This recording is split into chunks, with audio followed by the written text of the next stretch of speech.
O governo Bolsonaro acabou. Pelo menos aquele governo que nós aprendemos a amar, odiar, criticar, elogiar, esse governo acabou. E o que nós temos hoje é um novo governo Bolsonaro. Uma composição completamente diferente, com características também completamente diferentes daquilo que nós tínhamos lá atrás no início em 2019. E você pode dizer, Bolsonaro mudou simplesmente porque ele ficou mais silencioso? Simplesmente porque acabaram os conflitos? Sim e não. A política do confronto era uma política importante que caracterizava Bolsonaro, que caracterizava o seu governo. E agora Bolsonaro ele já está mais calmo, mais pacífico, evitando entrar em confusões desnecessárias, evitando críticas e confrontos com o Congresso, o STF e outras organizações e instituições republicanas. Mas por que Bolsonaro mudou? E por que o governo também mudou e agora nós temos um novo governo? E é isso que eu vou explicar para vocês no vídeo de hoje. E é muito importante nós observarmos essas modificações, porque isso tem impacto também na composição do Legislativo. Ano que vem, Rodrigo Maia encerra o seu mandato como presidente da Câmara dos Deputados e um novo presidente vai ser votado. E isso também influencia no governo Bolsonaro, obviamente. Mas antes eu gostaria de pedir para você se inscrever aqui no canal, ativar as notificações, deixar o seu comentário é sempre essencial para o entendimento da nossa comunidade de reflexão, porque você traz um ponto de vista diferente daquilo que eu tive. E também visite a loja Professor Leonardo, o link está aqui na descrição, e o Twitter, @profleoficial, você pode seguir. Em 2019, no começo do governo Bolsonaro, nós tínhamos dois núcleos principais. O primeiro deles era o núcleo ideológico, o segundo, o núcleo militar. Com o passar do tempo, esses núcleos foram se alternando naquele que tinha mais influência perante o Bolsonaro. Ora era o grupo ideológico, ora era o grupo militar, mas eram basicamente esses dois grupos. Agora, em 2020, nós temos dois novos grupos que estão escorando o governo Bolsonaro. E agora Bolsonaro tem 4 grandes grupos que o apoiam. Esses dois novos grupos são, o primeiro, a ala não ideológica, mas a ala religiosa dos presbiterianos, dos evangélicos. Esse grupo hoje ocupa a Secretaria de Governo, o Ministério da Justiça e Segurança Pública e o Ministério da Educação. E o outro grupo é o Centrão. Os militares continuam com a sua influência no governo, obviamente, porque eles passam toda uma impressão de patriotismo ao governo Bolsonaro, passam uma impressão de disciplina também ao governo, então isso favorece a percepção que Bolsonaro tem com o seu eleitorado. E a ala ideológica continua, mas com muito menos força do que tinha anteriormente. Eles perderam o Ministério da Educação, já não tem mais tanto carinho assim por parte de Bolsonaro e cada vez mais vão sendo desprestigiados pelo próprio presidente.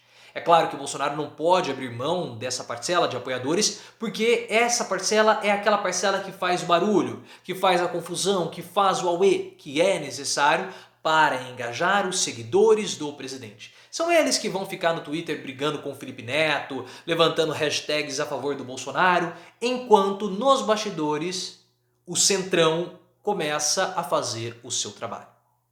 Perceba que na votação do Fundeb, uma ala mais ideológica votou contra o Fundeb, desrespeitando assim as indicações de Bolsonaro. O que o presidente fez? Defenestrou Bia Kicis, jogou ela pela janela e agora vai colocar possivelmente alguém mais ligado ao Centrão na articulação do governo. E essa nova composição do governo pode ser que esteja provocando mudanças na pasta de Paulo Guedes. Desde o final de semana, nós já tivemos 4 pedidos de demissões envolvendo o Ministério da Fazenda. Dentre eles, Rubem Novaes, presidente do Banco do Brasil. 4 demissões. Isso tudo é muito estranho. Eu falei isso lá no Twitter, mas eu preciso levantar essa bola para vocês, para que vocês tragam mais hipóteses. Pode ser que a redução de 30% do orçamento tenha feito com que essas pessoas pulassem fora. Problemas de corrupção, como a denúncia da venda dos recebimentos, dos títulos que o Banco do Brasil iria receber, dos empréstimos, era um valor de 3 bilhões, o Banco do Brasil vendeu por 300 milhões ao BTG Pactual, isso tudo causou, claro, um desconforto, pode ser outra hipótese. Outra hipótese, uma iminente saída de Paulo Guedes. Também nós podemos dizer que a renda básica pode ter influenciado, ou o Centrão. Essas são algumas hipóteses que eu estou cogitando. Ainda não temos algo mais concreto a respeito desse assunto. O nosso amigo anão boca de graxa, que é aquele anão que fica embaixo da cadeira do presidente da República escutando tudo, ainda não divulgou qual é a posição ou qual é o motivo dessa situação envolvendo Paulo Guedes. O que nós sabemos é que há uma mudança no governo provocada por essa alteração de comportamento de Bolsonaro. E Bolsonaro está calado justamente por conta do Centrão. O Centrão está ocupando alguns espaços que os apoiadores de Bolsonaro, que a ala bolsonarista, que a ala olavista não conseguia ocupar. E Fábio Faria, hoje o atual ministro das Comunicações, genro de Silvio Santos, tem dado muitas diretrizes para Bolsonaro e é um dos responsáveis por essa amenizada de tom que o Bolsonaro deu. E é por isso que há uma tendência que Bolsonaro agora aumente a sua aprovação, porque as complicações e as discussões e as confusões acabaram e isso faz com que a aprovação de Bolsonaro tende a subir. As pesquisas prévias já mostraram isso, eu gosto de considerar o Datafolha para analisar com maior profundidade, mas é provável que o Datafolha mostre um aumento da popularidade de Bolsonaro, mostrando que Bolsonaro estaria no caminho certo para ser reeleito em 2022, graças a essa aliança com o Centrão.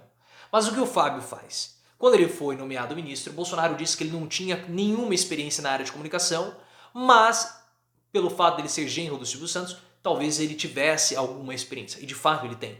Segundo a reportagem do Antagonista, Fábio Faria acorda todos os dias às 6 horas da manhã para avaliar as notícias de Bolsonaro e passar a ele o que aconteceu ou o que deixou de acontecer, dando também diretrizes comportamentais. Fábio pode não ser alguém formado em comunicação, mas é genro de Silvio Santos e não podemos descartar a possibilidade de Silvio Santos também estar influenciando ou dando diretrizes para Bolsonaro. Mas é uma forma que Bolsonaro está encontrando de se fechar cada vez mais com o Centrão. E o governo de Bolsonaro está cada vez mais Centrão. E talvez por conta disso, o próprio Centrão tenha tido uma ruptura no dia de hoje. O Arthur Lira, do PP, ele é o grande representante do Centrão, é o líder da bancada do Centrão que contava com mais de 220 deputados. O Arthur Lira mostrou certa articulação na aprovação do Fundeb, tentou de todas as formas brecar a votação, não deu certo, mas ele mostrou articulação. E é claro que ele almeja o cargo de presidente da Câmara dos Deputados, que Rodrigo Maia vai deixar no ano que vem.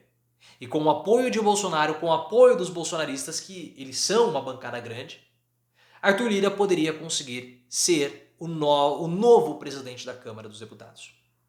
Vendo essa movimentação, hoje ocorreu uma ruptura no Centrão. O Centrão perdeu o Democratas, de Rodrigo Maia, e também o MDB, de Baleia Rossi.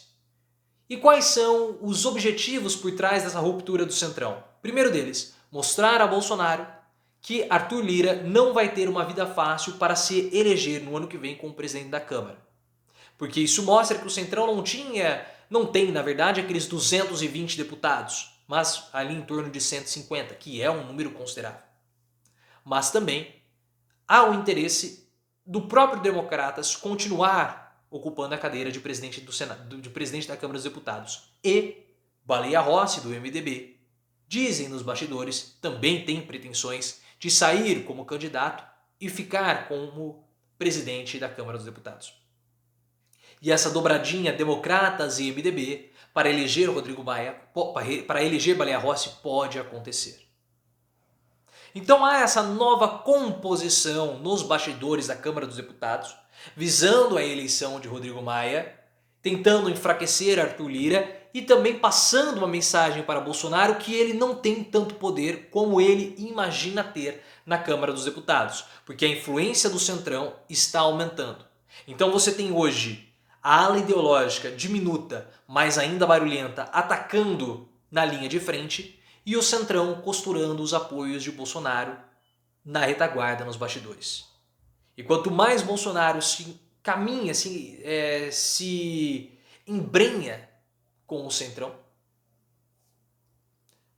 mais silencioso o governo Bolsonaro fica. É claro que o Bolsonaro não vai ficar de todo silencioso, ele vai continuar exibindo caixinhas de cloroquina, porque esse tipo de picardia de Bolsonaro não afeta a sua articulação política no bastidor. Não afeta em absolutamente nada. Não desagrada o Congresso, não desagrada as instituições, não desagrada ninguém. Apenas alegra os seus apoiadores que querem ter esse tipo de entretenimento, querem ter esse tipo de show, e Bolsonaro ele é um showman. Mas não vai haver outras formas de embate com as instituições. Veja o que aconteceu com a decisão do Xande de Moraes de bloquear as contas de aliados de Bolsonaro, Bob Jeff, Alan dos Santos, Bernardo Kister. Bolsonaro se pronunciou de modo muito contido. Muito contido. Não fez o estardalhaço, não falou em golpe, não falou do modo Bolsonaro de ser. Porque nos bastidores, nas instituições, Bolsonaro não vai mais ser aquele Bolsonaro que ele era antes. Agora, com picardias, com Felipe Neto, cloroquina, isso ele pode fazer e isso ele vai continuar fazendo. É igual aquilo que falamos no canal recentemente. Só a cloroquina salva Bolsonaro, porque ele só tem a cloroquina. E é claro que o avanço das investigações com relação às fake news do Carluccio, das manifestações antidemocráticas, da chapa e do caso Queiroz também dão uma baixada de bola em Bolsonaro. Mas a influência do Centrão está lá. E esse novo governo Bolsonaro é um governo que tende a estar no caminho para ser reeleito em 2022, se as coisas continuarem dessa forma. Talvez você possa ficar decepcionado com essa análise, mas Bolsonaro barulhento era muito menos benéfico para ele do que o próprio imaginava. E agora silencioso, deixando o país nas mãos do Centrão, ele pode simplesmente fazer aquilo que ele mais queria fazer: ficar sentado, apenas assinando, sem ler e sem praticamente trabalhar. O sonho de Bolsonaro com o cargo de presidente da República parece que se concretizou. Ele só fica lá despachando, anotando, não precisando fazer mais nada. Porque agora ele tem quem faça por ele na linha de frente e na linha de trás. Se você gostou, preciso ouvir a sua, não é que eu gostaria, eu preciso ouvir a sua opinião a respeito desse assunto. Eu preciso que você traga pontos de vista diferentes. E se você acha que há um novo governo Bolsonaro, demoramos, obviamente, para perceber isso. É claro, esse era o movimento que já ocorria há algumas semanas, mas demora para que a gente possa perceber que esse novo governo Bolsonaro surgiu e principalmente o porquê. Se você gostou, curta, se inscreva, compartilhe, visite a loja Professor Leonardo e me siga lá no Twitter, @profileoficial.